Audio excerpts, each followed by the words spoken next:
بسم اللہ الرحمن الرحیم۔ ابو ربیع سلمان بن داؤد نے بیان کیا، امام بخاری نے کہا کہ اس حدیث کے بعض مطالب مجھ کو امام احمد بن یونس نے سمجھائے۔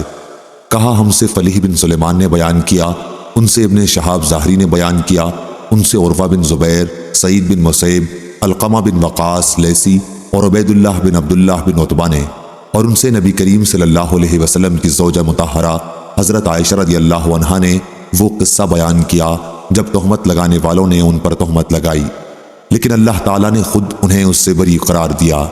ظاہری نے بیان کیا کہ ظاہری سے بیان کرنے والے جن کا سند میں ظاہری کے بعد ذکر ہے، تمام راویوں نے عائشہ رضی اللہ عنہا کی اس حدیث کا ایک ایک حصہ بیان کیا تھا۔ بعض راویوں کو بعض دوسرے راویوں سے حدیث زیادہ یاد تھی اور وہ بیان بھی زیادہ بہتر طریقے پر کر سکتے تھے۔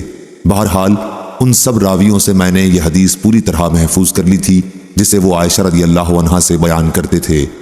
ان راویوں میں ہر ایک کی روایت سے دوسرے راوی کی تصدیق ہوتی تھی۔ ان کا بیان تھا کہ عائشہ رضی اللہ عنہا نے کہا، رسول اللہ صلی اللہ علیہ وسلم جب سفر میں جانے کا ارادہ کرتے تو اپنی بیویوں کے درمیان قرعہ ڈالتے، جس کا پانسا نکلتا سفر میں وہی آپ کے ساتھ جاتی۔ چنانچہ ایک غزوہ کے موقع پر جس میں آپ بھی شرکت کر رہے تھے، آپ صلی اللہ علیہ وسلم نے قرعہ ڈلوایا اور میرا نام نکلا۔ اب میں آپ کے ساتھ تھی۔ یہ واقعہ پردے کی آیت کے نازل ہونے کے بعد کا ہے۔ خیر میں ایک ہودج میں سوار رہتی، اسی میں بیٹھے بیٹھے مجھ کو اتارا جاتا تھا۔ اس طرح ہم چلتے رہے۔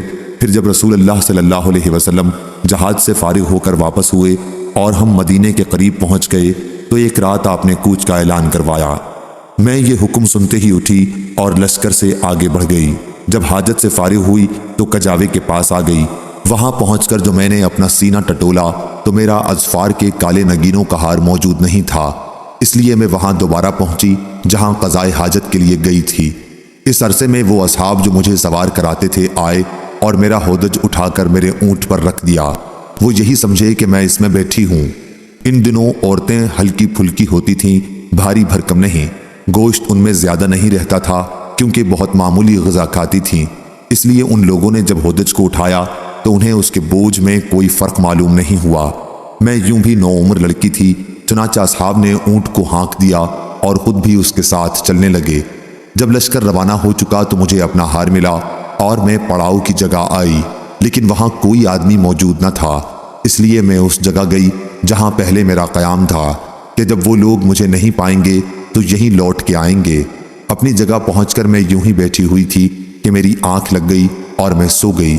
صفوان بن معطل سلمہ ثم ذکوانی رضی اللہ عنہ لشکر کے پیچھے تھے، جو لشکریوں کی گری پڑی چیزوں کو اٹھا کر انہیں ان کے مالک تک پہنچانے کی خدمت کے لیے مقرر تھے۔ وہ میری طرف سے گزرے تو ایک سوئے ہوئے انسان کا سایہ نظر پڑا، اس لیے اور قریب پہنچے۔ پردے کے حکم سے پہلے وہ مجھے دیکھ چکے تھے۔ ان کے انا للہ پڑھنے سے میں بیدار ہو گئی۔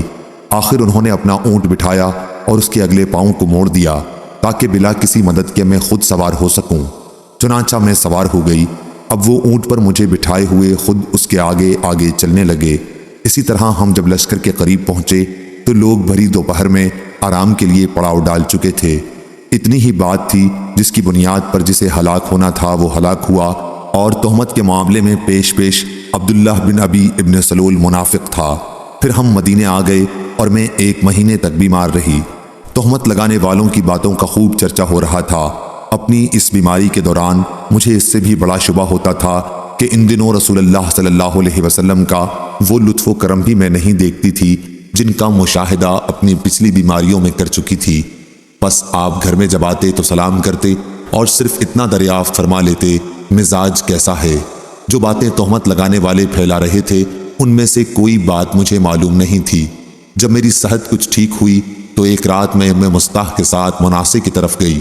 یہ ہماری قضائے حاجت کی جگہ تھی، ہم یہاں صرف رات ہی میں آتے تھے۔ یہ اس زمانے کی بات ہے جب ابھی ہمارے گھروں کے قریب بیت الخلاء نہیں بنے تھے۔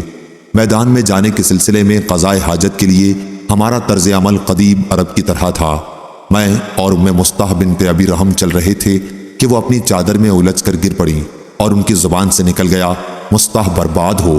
میں نے کہا بری بات آپ نے اپنی زبان سے نکالی، ایسے شخص کو برا کہہ رہی ہیں آپ جو بدر کی لڑائی میں شریک تھا۔ وہ کہنے لگی اے جو کچھ ان سب نے کہا ہے وہ آپ نے نہیں سنا۔ پھر انہوں نے تہمت لگانے والوں کی ساری باتیں سنائیں اور ان باتوں کو سن کر میری بیماری اور بڑھ گئی۔ میں جب اپنے گھر واپس ہوئی تو رسول اللہ صلی اللہ علیہ وسلم اندر تشریف لائے اور دریافت فرمایا، مزاج کیسا ہے؟ میں نے عرض کیا کہ آپ مجھے والدین کے یہاں جانے کی اجازت دیجیے۔ اس وقت میرا ارادہ یہ تھا کہ ان سے اس خبر کی تحقیق کروں گی۔ حضرت صلی اللہ علیہ وسلم نے مجھے جانے کی اجازت دے دی اور میں جب گھر آئی تو میں نے اپنی والدہ ام رومان سے ان باتوں کے متعلق پوچھا جو لوگوں میں پھیلی ہوئی تھیں۔ انہوں نے فرمایا، بیٹی اس طرح کی باتوں کی پرواہ نہ کر، خدا کی قسم شاید ہی ایسا ہو کہ تجھ جیسی حسین و خوبصورت عورت کسی مرد کے گھر میں ہو اور اس کی سوکنیں بھی ہوں، پھر بھی اس طرح کی باتیں پھیلائی نہ جایا کریں۔ میں نے کہا، سبحان اللہ، سوکنوں کا ذکر کیا، وہ تو دوسرے لوگ اس طرح کی باتیں کر رہے ہیں۔ انہوں نے بیان کیا کہ وہ رات میں نے وہیں گزاری، صبح تک میرے آنسو نہیں تھمتے تھے اور نہ نیند آئی۔ صبح ہوئی تو رسول اللہ صلی اللہ علیہ وسلم نے اپنی بیوی کو جدا کرنے کے سلسلے میں مشورہ کرنے کے لیے علی بن ابی طالب اور اسامہ بن زید رضی اللہ عنہ کو بلوایا، کیونکہ وہی اس سلسلے میں اب تک نہیں آئی تھی۔ اسامہ رضی اللہ عنہ کو آپ کی بیویوں سے آپ کی محبت کا علم تھا، اس لیے اسی کے مطابق مشورہ دیا اور کہا، آپ کی بیوی یا رسول اللہ صلی اللہ علیہ وسلم، واللہ ہم ان کے متعلق خیر کے سوا اور کچھ نہیں جانتے۔ حضرت علی رضی اللہ عنہ نے کہا، یا رسول اللہ صلی اللہ علیہ وسلم، اللہ تعالیٰ نے آپ پر کوئی تنگی نہیں کی ہے، عورتیں ان کے سوا بھی بہت ہیں، باندی سے بھی آپ دریافت فرما لیجیے، وہ سچی بات بیان کریں گی۔ چنانچہ رسول اللہ صلی اللہ علیہ وسلم نے بریدہ رضی اللہ عنہ کو بلایا جو عائشہ رضی اللہ عنہ کی خاص خادمہ تھی، اور دریافت فرمایا، بریرہ کیا تم نے عائشہ میں کوئی ایسی چیز دیکھی ہے جس سے تمہیں شبہ ہوا ہو؟ بریرہ رضی اللہ عنہ نے عرض کیا، نہیں، اس ذات کی قسم جس نے آپ کو حق کے ساتھ مبعوث فرمایا ہے، میں نے ان میں کوئی ایسی چیز نہیں دیکھی جس کا عیب میں ان پر لگا سکوں۔ اتنی بات ضرور ہے کہ وہ 9 عمر لڑکی ہیں، آٹا گوندھ کر سو جاتی ہیں، پھر بکری آتی ہے اور کھا لیتی ہے۔ رسول اللہ صلی اللہ علیہ وسلم نے اسی دن عبداللہ بن ابی بن سلول کے بارے میں مدد چاہی۔ آپ نے فرمایا، ایک ایسے شخص کے بارے میں میری کون مدد کرے گا جس کی اذیت اور تکلیف دہی کا سلسلہ اب میری بیوی کے معاملے تک پہنچ چکا ہے۔ اللہ کی قسم، اپنی بیوی کے بارے میں خیر کے سوا اور کوئی چیز مجھے معلوم نہیں۔ پھر نام بھی اس معاملے میں انہوں نے ایک ایسے آدمی کا لیا ہے جس کے متعلق بھی میں خیر کے سوا اور کچھ نہیں جانتا۔ خود میرے گھر میں جب بھی وہ آئے ہیں تو میرے ساتھ ہی آئے۔ یہ سن کر سعد بن معاذ رضی اللہ عنہ کھڑے ہوئے اور عرض کیا، یا رسول اللہ صلی اللہ علیہ وسلم، واللہ میں آپ کی مدد کروں گا۔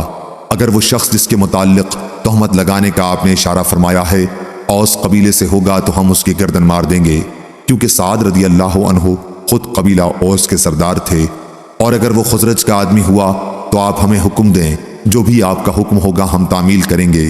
اس کے بعد سعد بن عبادہ رضی اللہ عنہ کھڑے ہوئے جو قبیلہ خزرج کے سردار تھے، حالانکہ اس سے پہلے اب تک بہت صالح تھے، لیکن اس وقت سعد بن معاذ رضی اللہ عنہ کی بات پر حمیت سے غصہ ہو گئے تھے، اور سعد بن معاذ رضی اللہ عنہ سے کہنے لگے، خدا کے دوام و بقا کی قسم، تم جھوٹ بولتے ہو، نہ تم اسے قتل کر سکتے ہو اور نہ تمہارے اندر اس کی طاقت ہے۔ پھر اسید بن حضیر رضی اللہ عنہ کھڑے ہوئے، سعد بن معاذ رضی اللہ عنہ کے چچا زاد بھائی، اور کہا، خدا کی قسم ہم اسے قتل کر دیں گے اگر رسول اللہ صلی اللہ علیہ وسلم کا حکم ہوا۔ کوئی شبہ نہیں رہ جاتا کہ تم بھی منافق ہو، کیونکہ منافقوں کی طرفداری کر رہے ہو۔ اس پر اوس و خزرج دونوں قبیلوں کے لوگ اٹھ کھڑے ہوئے اور آگے بڑھنے ہی والے تھے کہ رسول اللہ صلی اللہ علیہ وسلم جو ابھی تک ممبر پر تشریف رکھتے تھے ممبر سے اترے اور لوگوں کو نرم کیا۔ اب سب لوگ خاموش ہو گئے اور آپ بھی خاموش ہو گئے۔ میں اس دن بھی روتی رہی، نہ میرے آنسو تھمتے تھے اور نہ نیند آتی تھی۔ پھر میرے پاس میرے ماں باپ آئے، میں 2 راتوں اور 1 دن سے برابر روتی رہی تھی۔ ایسا معلوم ہوتا تھا کہ روتے روتے میرے دل کے ٹکڑے ہو جائیں گے۔ انہوں نے بیان کیا کہ ماں باپ میرے پاس بیٹھے ہوئے تھے کہ ایک انصاری عورت نے اجازت چاہی اور میں نے انہیں اندر آنے کی اجازت دے دی، اور وہ بھی میرے ساتھ بیٹھ کر رونے لگی۔ ہم سب اسی طرح تھے کہ رسول اللہ صلی اللہ علیہ وسلم اندر تشریف لائے اور بیٹھ گئے۔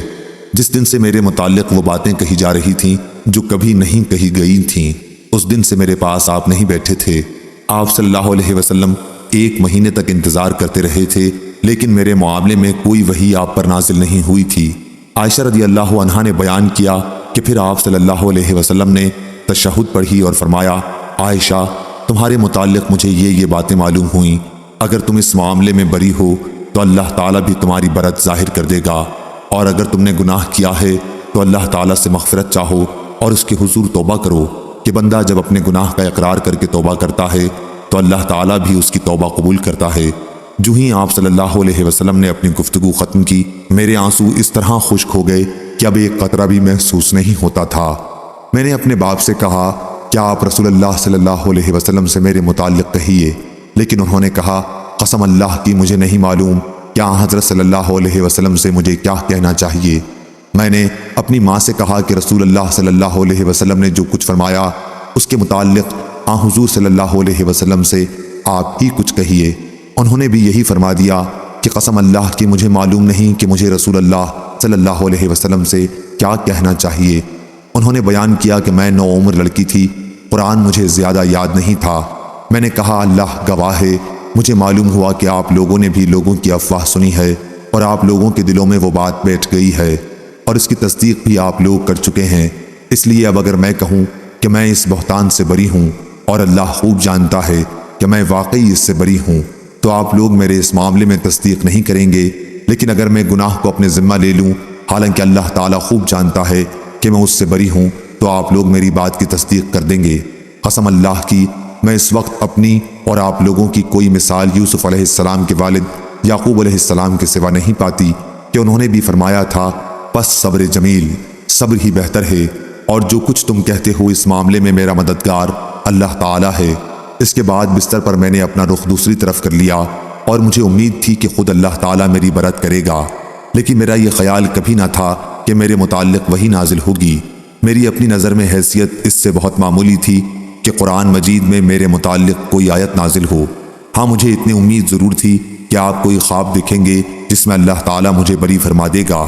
اللہ گواہ ہے کہ ابھی آپ اپنی جگہ سے اٹھے بھی نہ تھے اور نہ اس وقت گھر میں موجود کوئی باہر نکلا تھا کہ آپ پر وحی نازل ہونے لگی، اور شدت وحی سے آپ جس طرح پسینے پسینے ہو جایا کرتے تھے وہی کیفیت آپ کی اب بھی تھی۔ پسینے کے قطرے موتیوں کی طرح آپ کے جسم مبارک سے گرنے لگے، حالانکہ سردی کا موسم تھا۔ جب وحی کا سلسلہ ختم ہوا تو آپ ہنس رہے تھے، اور سب سے پہلا کلمہ جو آپ کی زبان مبارک سے نکلا وہ یہ تھا اے عائشہ اللہ کی حمد بیان کر کہ اس نے تمہیں بری قرار دے دیا ہے۔ میری والدہ نے کہا بیٹی جا رسول اللہ صلی اللہ علیہ وسلم کے سامنے جا کر کھڑی ہو جا۔ میں نے کہا نہیں قسم اللہ کی میں آپ کے پاس جا کر کھڑی نہ ہوں گی، اور میں تو صرف اللہ کی حمد و ثنا کروں گی۔ اللہ تعالیٰ نے یہ آیت نازل فرمائی تھی جن لوگوں نے تہمت تراشی کی ہے وہ تم ہی میں سے کچھ لوگ ہیں۔ جب اللہ تعالیٰ نے میری برات میں یہ آیت نازل فرمائی تو ابو بکر رضی اللہ عنہ نے جو مصطح بن اثاثہ رضی اللہ عنہ کے اخراجات قرابت کی وجہ سے خود ہی اٹھاتے تھے کہا کہ قسم اللہ کی اب میں مصطح پر کبھی کوئی خرچ نہیں کروں گا کہ وہ بھی عائشہ پر تہمت لگانے میں شریک تھا۔ اس پر اللہ تعالیٰ نے یہ آیت نازل کی تم میں سے صاحب فضل و صاحب مال لوگ قسم نہ کھائیں، اللہ کے ارشاد غفور الرحیم تک۔ ابو بکر رضی اللہ عنہ نے کہا خدا کی قسم بس میری یہی خواہش ہے کہ اللہ تعالیٰ میری مغفرت کر دے۔ چنانچہ مصطح رضی اللہ عنہ کو جو آپ پہلے دیا کرتے تھے وہ پھر دینے لگے۔ رسول اللہ صلی اللہ علیہ وسلم نے زینب بنت حجش رضی اللہ عنہا ام المومنین سے بھی میرے متعلق پوچھا تھا۔ آپ نے دریافت فرمایا کہ زینب تم عائشہ رضی اللہ عنہا کے متعلق کیا جانتی ہو اور کیا دیکھا ہے؟ انہوں نے جواب دیا میں اپنے کان اور اپنی آنکھ کی حفاظت کرتی ہوں کہ جو چیز میں نے دیکھی ہو یا سنی ہو وہ آپ سے بیان کرنے لگوں۔ خدا گواہ ہے کہ میں نے ان میں خیر کے سوا اور کچھ نہیں دیکھا۔ عائشہ رضی اللہ عنہا نے بیان کیا کہ یہی میری برابر کی تھیں، لیکن اللہ تعالیٰ نے انہیں تقوی کی وجہ سے بچا لیا۔ صحیح بخاری حدیث نمبر 2661۔ خالد حذا نے بیان کیا ان سے عبد الرحمن بن ابی بکرہ نے اور ان سے ان کے باپ نے بیان کیا کہ ایک شخص نے رسول کریم صلی اللہ علیہ وسلم کے سامنے دوسرے شخص کی تعریف کی تو آپ نے فرمایا افسوس تو نے اپنے ساتھی کی گردن کاٹ ڈالی، تو نے اپنے ساتھی کی گردن کاٹ ڈالی۔ کئی مرتبہ آپ نے اسی طرح فرمایا۔ پھر فرمایا کہ اگر کسی کے لیے اپنے کسی بھائی کی تعریف کرنی ضروری ہو جائے تو یوں کہے کہ میں فلاں شخص کو ایسا سمجھتا ہوں، آگے اللہ خوب جانتا ہے میں اللہ کے سامنے کسی کو بے عیب نہیں کہہ سکتا، میں سمجھتا ہوں وہ ایسا ہے اگر اس کا حال جانتا ہو۔ صحیح بخاری حدیث نمبر 2662۔ ابو موسیٰ اشعری رضی اللہ عنہ نے بیان کیا کہ رسول کریم صلی اللہ علیہ وسلم نے سنا کہ ایک شخص دوسرے کی تعریف کر رہا تھا اور مبالغے سے کام لے رہا تھا، تو رسول اللہ صلی اللہ علیہ وسلم نے فرمایا کہ تم لوگوں نے اس شخص کو ہلاک کر دیا، اس کی پشت توڑ دی۔ صحیح بخاری حدیث نمبر 2663۔ نافع نے بیان کیا، انہوں نے کہا کہ ہم سے عبداللہ بن عمر رضی اللہ عنہ نے بیان کیا کہ احد کی لڑائی کے موقع پر وہ رسول اللہ صلی اللہ علیہ وسلم کے سامنے جنگ پر جانے کے لیے پیش ہوئے تو انہیں اجازت نہیں ملی۔ اس وقت ان کی عمر 14 سال تھی۔ پھر غزوہ خندق کے موقع پر پیش ہوئے تو اجازت مل گئی۔ اس وقت ان کی عمر 15 سال تھی۔ نافع نے بیان کیا کہ جب میں عمر بن عبدالعزیز رحمہ اللہ کے یہاں ان کی خلافت کے زمانے میں گیا تو میں نے ان سے یہ حدیث بیان کی تو انہوں نے فرمایا کہ چھوٹے اور بڑے کے درمیان 15 سال ہی کی حد ہے۔ پھر انہوں نے اپنے حاکموں کو لکھا کہ جس بچے کی عمر 15 سال کی ہو جائے اس کا فوجی وظیفہ بیت المال سے مقرر کر دیں۔ صحیح بخاری حدیث نمبر 2664۔ سفیان نے بیان کیا، انہوں نے کہا ہم سے صفوان بن سلیم نے بیان کیا، ان سے عطا بن یسار نے اور ان سے ابو سعید خدری رضی اللہ عنہ نے کہ نبی کریم صلی اللہ علیہ وسلم نے فرمایا ہر بالغ پر جمعے کے دن غسل واجب ہے۔ صحیح بخاری حدیث نمبر 2665۔ ابن ابی ملیکہ نے بیان کیا کہ ابن عباس رضی اللہ عنہ نے لکھا تھا نبی کریم صلی اللہ علیہ وسلم نے مدعا علیہ کے لیے قسم کھانے کا فیصلہ کیا تھا۔ صحیح بخاری حدیث نمبر 2668۔